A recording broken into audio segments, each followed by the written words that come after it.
اور یہاں اگر کوئی وہاں پھیلتی تھی تو مسلمانوں کے اوپر کر دیتے. تو بہت ظلم کا ایک بازار تھا, کوئی بچانے والا نہیں تھا. ملٹری جو تھی وہ عام طور پہ انگریز ملٹری تھی یا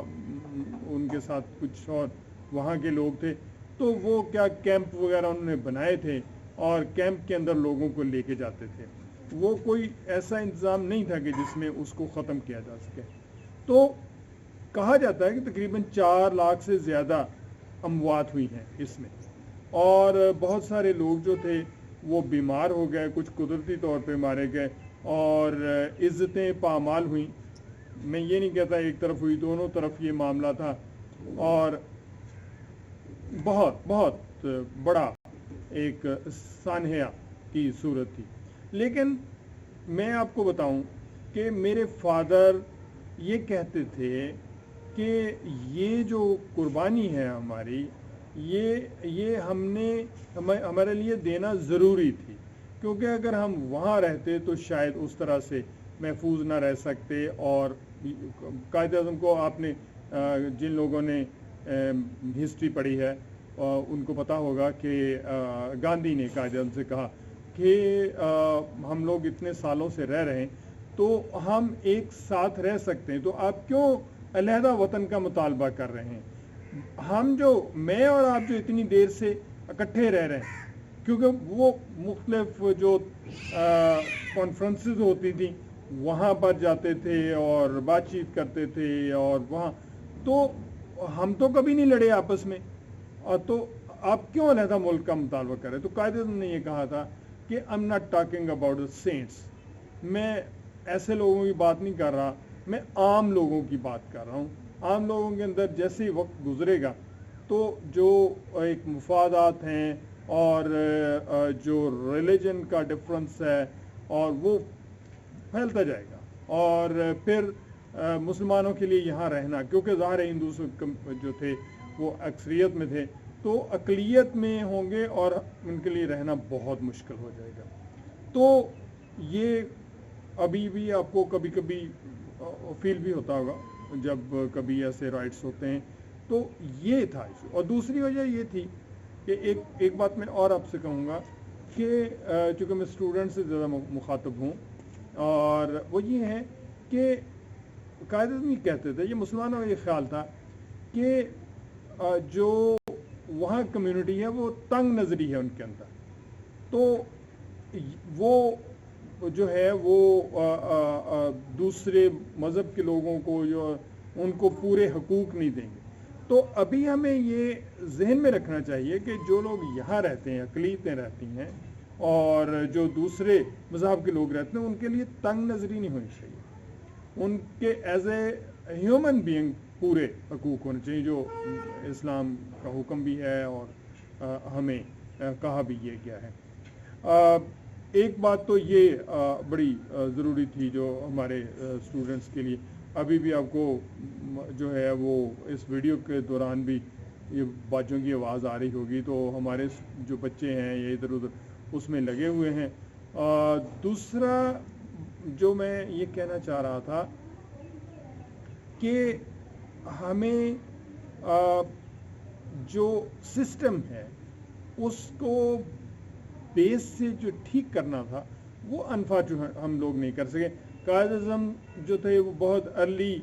ٹائم پہ ہم سے جدا ہو گئے, اور پھر ہمارے ہاں جو ڈومینیٹ کیے, جو حکمران طبقہ تھا وہ ایسا تھا کہ جس نے پھر کوئی مطلب ملک کو ایکولائزیشن کے لیے کچھ نہیں کیا, لوگوں کے حقوق کے لیے بہت کام نہیں ہوا, اور ہم فیوڈلزم سے جان نہیں چھڑا سکے. مین چیز فیوڈلزم جو ہے وہ انڈیا نے بہت پہلے اس کو ختم کر لیا تھا, کیونکہ انگریزوں نے تو زمینیں دی ہوئی تھیں مختلف اپنے مفادات کے لیے, تو وہ اس کو ہم ختم نہیں کر سکے کبھی.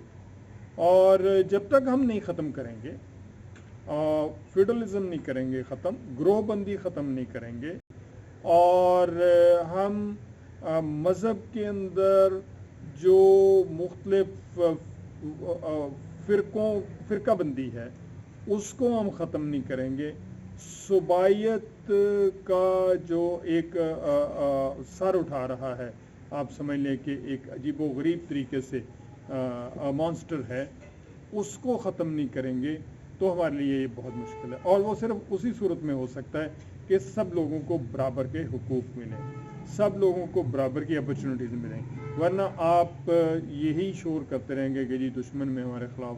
سازش کر دی، فلاں نے کر دی فلاں، تو وہ سپیس جب آپ دیتے ہیں تو پھر ہی کوئی ایکسپلائٹر آتا ہے، یہ بات یاد رکھیں، جیسے ہی سپیس ملتی ہے تو پھر تو وہ سپیس ہی نہ دیں۔ ایک بات اہم یہاں جو ہمارے ہسٹری کے ٹیچرز ہیں وہ جانتے ہیں کہ جو بنگلہ دیش کا بننا تھا یا علیحدہ ہم سے ہونا، وہ ایک بڑی اگزامپل ہے، اور وہ کیوں ہوا تھا کہ جو حقوق تھے ان کے as a human being, as a area, اور وہ ہم شاید پوری طرح دے نہیں سکے ان کو۔ ہمارے جو جہاں جابز تھیں، خاص طور پہ آرمی کے اندر، بیوروکریسی کے اندر، اتنے لوگ ان کے نہیں تھے، پھر الیکشن کے ریزلٹس جو تھے وہ اس طرح سے ہم نے تسلیم نہیں کیے، یا اس میں ریزنز کیا تھیں وہ ایک بہت علیحدہ سے کئی رائے ہو سکتی، تو ان چیزوں کو ہمیں اوائڈ کرنا ہے۔ ہماری جو ایک یگانگت ہے،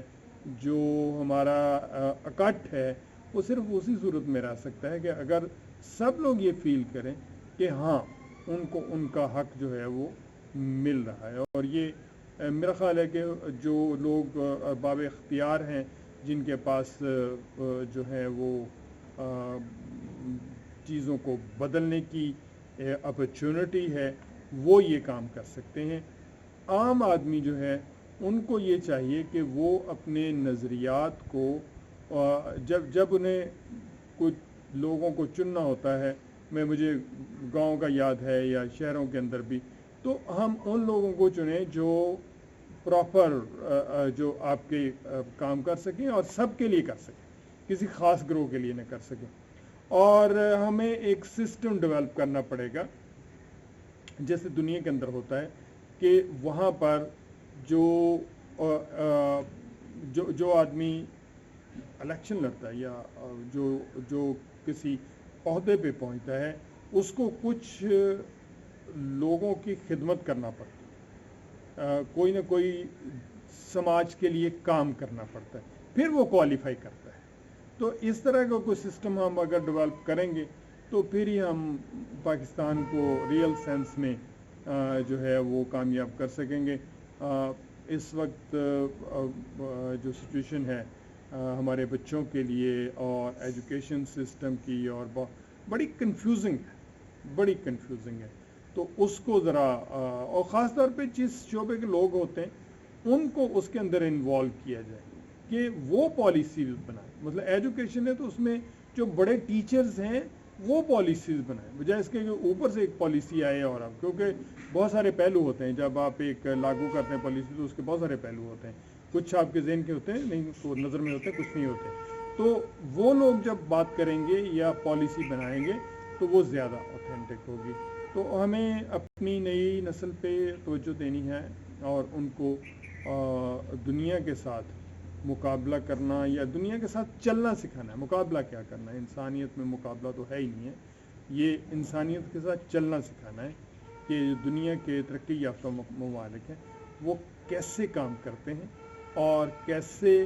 وہ اپنے انہوں نے ادارے بنائے ہوئے ہیں۔ اگر ہم اس پہ کام کریں گے تو شاید آنے والے دن ہمارے بچوں کے لیے بہتر ہوں گے۔ تو سب سے زیادہ میں اب جو ہمارے بڑے لوگ ہیں، جو اس وقت پیرنٹس ہیں، ان کو اور جو ارباب اختیار ہیں ان سے میں کہوں گا کہ ہمیشہ جب بھی آپ پالیسی بنائیں، جب بھی آپ کوئی ایکٹ کریں تو فیوچر اپنے بچوں کا دیکھا کریں، کیونکہ پاکستان کا فیوچر بیسیکلی یوتھ کا فیوچر ہے۔ جب تک اگر وہ کل کو خوشحال ہوگی، بہتر ہوگی، ذہنی طور پہ بہتر ہوگی، کام اچھا کرے گی،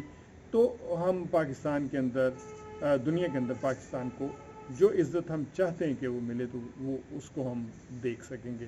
اور وہ ملے گی انشاءاللہ۔ بہت شکریہ۔